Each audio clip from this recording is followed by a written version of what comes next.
잘 아시는 바대로 이 본문의 말씀은 출애굽 여정에서 어떻게 보면 큰 전환점이 되는 장면을 담고 있습니다.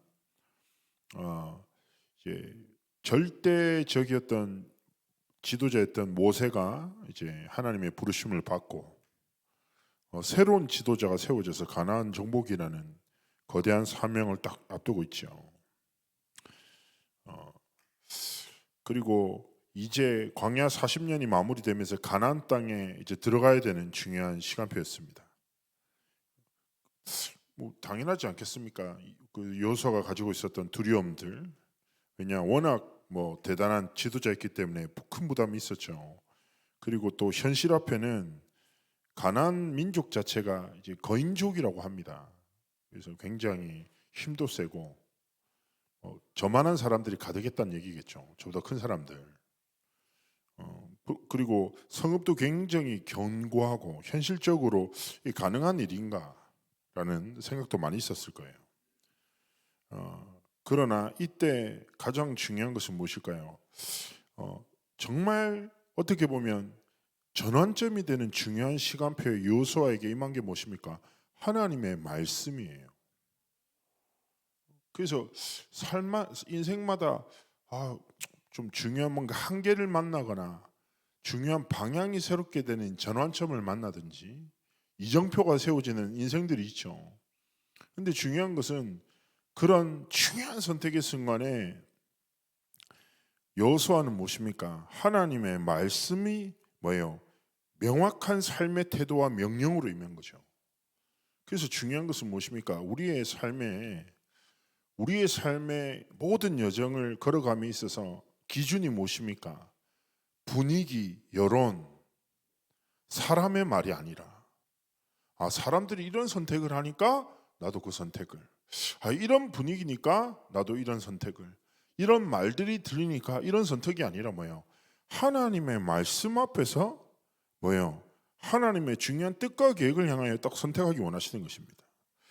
그래서 하나님이 여호수아에게 반복적으로 뭘 얘기합니까? 담대하라. 담대하라. 왜 담대하셨습니까? 하나님의 언약의 성취가 네 미래니까. 네 마음을 빼앗을 많은 것들이 네 눈앞에 나타날 거다. 예? 가나안에 뭐요? 연합군이 공격도 할 거고, 그리고 잘 아시죠? 가나안 연합군과 전쟁에서 어떤 문제를 만납니까? 지형 자체가 모르는 곳에 공격하러 갔는데 연합군은 그 지형에 익숙하단 말이에요. 근데 전역이 돼. 절체절명의 위기잖아요. 그렇게 네가 힘으로도 넘을 수 없는 많은 한계들을 만나게 될 거다. 근데 담대하라는 거예요. 왜냐? 너는 분명한 결론이 있기 때문이다. 가나안 정복은 네 힘이 아니라 내 언약으로 내 능력으로 성취하는 거니까 뭐예요? 담대함으로 마음과 생각을 빼앗기지 말고 무너지지 말라는 거예요. 그리고 하나님이 주신 방법이 뭡니까? 담대한 마음으로 율법을 뭐예요? 지켜 행하라는 거예요. 하나님의 말씀. 네? 그리고 내가 너랑 함께 할 테니까 두려워하지 마라 라는 말씀을 주시는 거죠. 그렇습니다. 우리의 삶에 담대해야 할 이유가 무엇일까요? 근거가 무엇입니까? 하나님의 말씀. 하나님의 말씀을 굳게 붙잡고 뭐예요?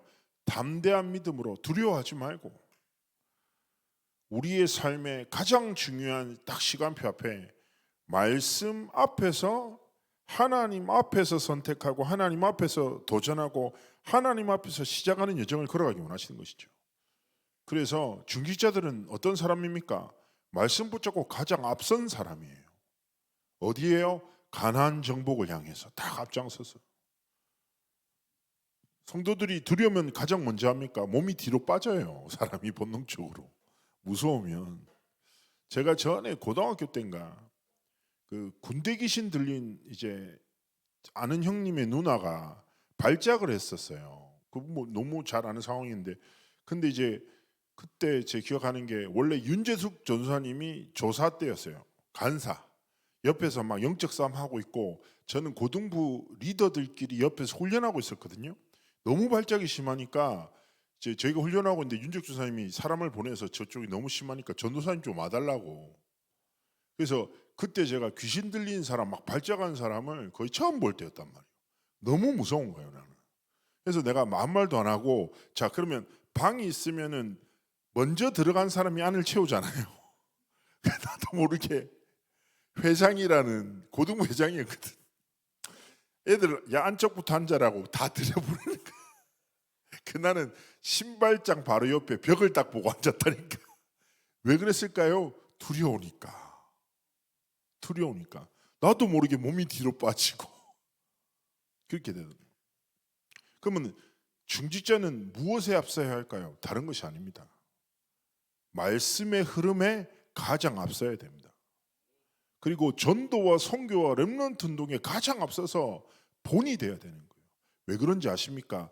그 중직자의 걸음을 보고 성도들과 렘넌트들이 따라 걸어가거든요. 내가 걸어가는 길이 누군가의 길이 되기 때문입니다. 그래서 우리는 무엇입니까? 하나님의 말씀의 흐름에 가장 앞서고 말씀 성취에 앞서고 전도와 선교와 렘넌트 운동에 앞서서 뭐요? 길을 닦고 대로를 수촉하고 그 길을 따라 우리가 길을 왜 닦아야 됩니까? 우리 렘넌트들이. 전에 한번 미국에 사역을 갔는데 그 이제 교회가 그 이제 쉽게 얘기하면 교회를 살 수 없으니까 흑인 교회에 렌트를 해서 교회를 하시는 거죠. 커뮤니티 룸에서 교회를 하시고 뭐 한인들이 한 20-30명 정도 모여가지고 예배를 드리고 있는데 거기 이제 렘넌트 리더 훈련하러 갔었는데 선교사님이 식사하시다가 저한테 그런 얘기를 하시는 거예요. 뭐 김 목사 미안하다는 거예요. 뭐가 미안하시다니까.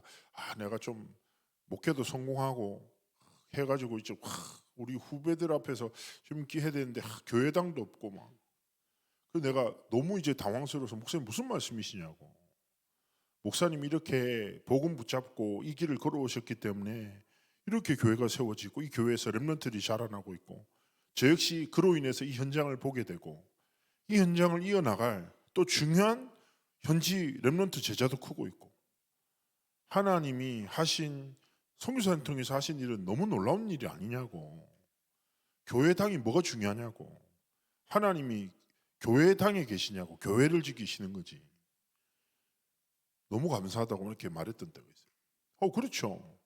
앞선 귀한 선배, 귀한 신앙의 선배들, 목사님들, 권사님, 장로님들의 길을 따라 우리가 걸어왔고 그리고 저도 그런 데 있거든요.